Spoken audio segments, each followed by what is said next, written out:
Hi guys, it's me Andrea. I will show you a page today I made and I use this tea bag. Yeah, I got tea bags. Finally, I had some guests over, really big tea drinkers, so I was able to save them and dry them and empty them, and now I use them. So I fix it here on my page because I want to draw, sketch, and half on the page and half on the tea bag. So that's why I fix it, and it's pretty sketchy. Two figures next to each other, and yeah, that's what I tell you at the moment. And I work around them, or I work them out. Of course, they should have nicer lines. That's why. Still, even here, I had to erase a lot. Okay, so this is masking fluid, and I go over the parts they would peek out of the tea bag. So on top had an upper body, and on the bottom the lower legs. That's why I protect them to that I don't have to be too carefully when I'm working farther on that page. And for here, for the tea bag, I use white and black gesso both, and the white I had to go over a second time. With the black gesso it was okay with one time. I wanted to have it rough, so that's why I used gesso.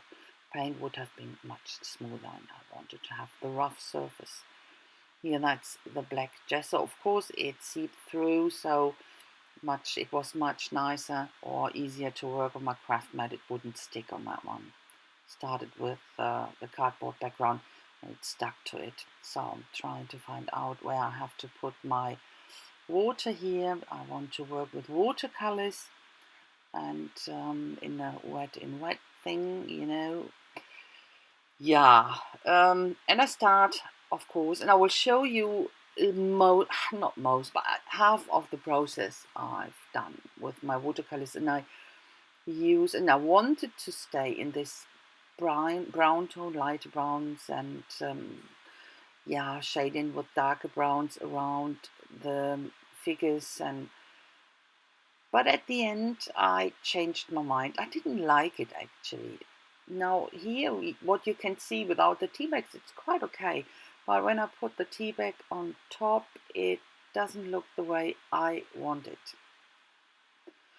And here I'm shading it even more with brown, but no, it didn't work. So first I remove, because I thought I finished, remove all the masking tape here, and you can see it clearly covers and protect the stuff underneath. Nothing seeped through, so that was fantastic.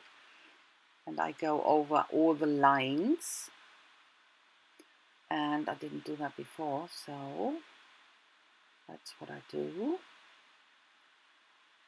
Erasing all the other stuff. Okay, and what I wanted is I want to have the figures, everything what's on the page, very, very colorful, and I use my clean color real brushes for that. They have quite a bit, four of these neon colors. I like to work with neon colors. Put them down, and then I blend them from light to dark over to the other side, and quite like that. But when I did that and had finished and put the tea bag on top to have a look how it looks, I didn't like it. It didn't look the way I wanted it. Somehow it didn't work. So, and as I said before, and a lot, there's always gesso. Thanks God for gesso. I covered everything up. I went over the whole page, Somehow it didn't work with these white spaces, and I like to leave a lot of white spaces, but in this case it didn't work with watercolors. So I thought about something differently.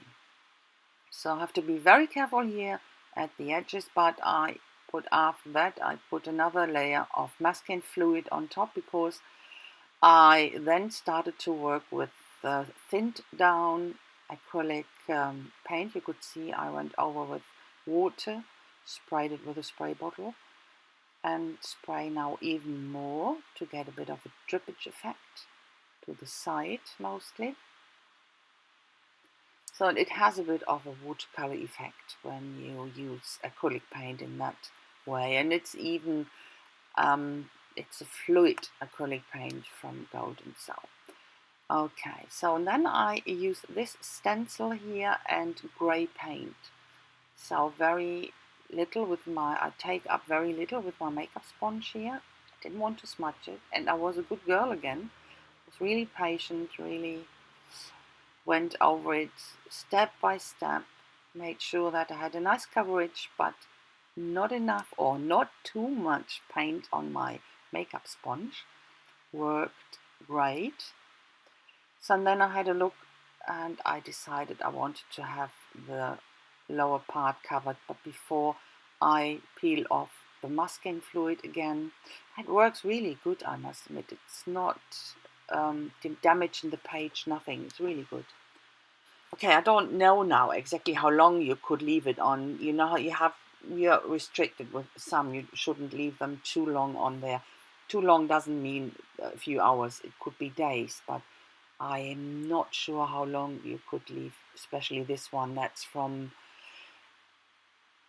Rona Daily. Yeah, so, but I quite like that. Okay, I glue my tea bag down here with a medium, gel medium, and only on the bottom. I didn't want to go over it because I was after, or I wanted to keep this rough surface. You know, with gesso, it stays rough, especially on this tea bag. And that's what I wanted. So I go around or I go over the lines again with my Posca this time. I wanted to have the lines much more visible, and it would be, I think it would be impossible to work over the tea bag with a pit pen. So much better with a Posca. You can go over everything, almost everything with a Posca, because it's, yeah, running out of that. It's acrylic paint at the end of the day. Okay, so I have quite a lot of dictionaries, Germans and English ones. Some what I use different ones here and got the same sort of words out. What means equal? Yeah, being equal and everything what has something to do with that. And I'm looking for that, tear it out, and this long one, that the German dictionary, but a very, very old one. So they had quite a lot of words with equal. You know, in Germany we have a lot of words you can put together. It has a prefix and then put all stuff on it and it will change everything, and it's really great, and you can even make up words. So okay, so then I put it on the page and try to find the best position. Of course, that's always a fuzzy job, but I was happy quite quick, as you can see here. So then I'm going to glue them down, very carefully glue it only on the back, because the vintage photo ink, distress ink I used, it will smear when you go over. So first I glue them down, and then I go over the top, but with as little as possible strokes, you know. You can see it here. I go over very, very quick, very light, and as I said, as little strokes as possible. So when that's dry, you can go over it again, so that works good. Otherwise you have all the ink around that little bits, and I didn't want that. So I wanted to have the paint or the color in there a bit stronger. The yellow was a bit pale, so I go over here with my Pitt pens. One is a gold type and the other is a dark yellow, and I start to shade here, pick up on the background paint I have in what was it, teal, and get a bit of a darker one here with my Pitt pen. I scribbled it down on the craft mat and go around here to shade it a bit on that side. Ground it here with a bit of shading. But that's it. And so these are, it's a washi tape. I love that. It's so beautiful and colorful. Absolutely love it. I have all these little scribbly little paintings, almost childlike, and paintings, drawings. I really like that, and I thought that's perfect for my page here.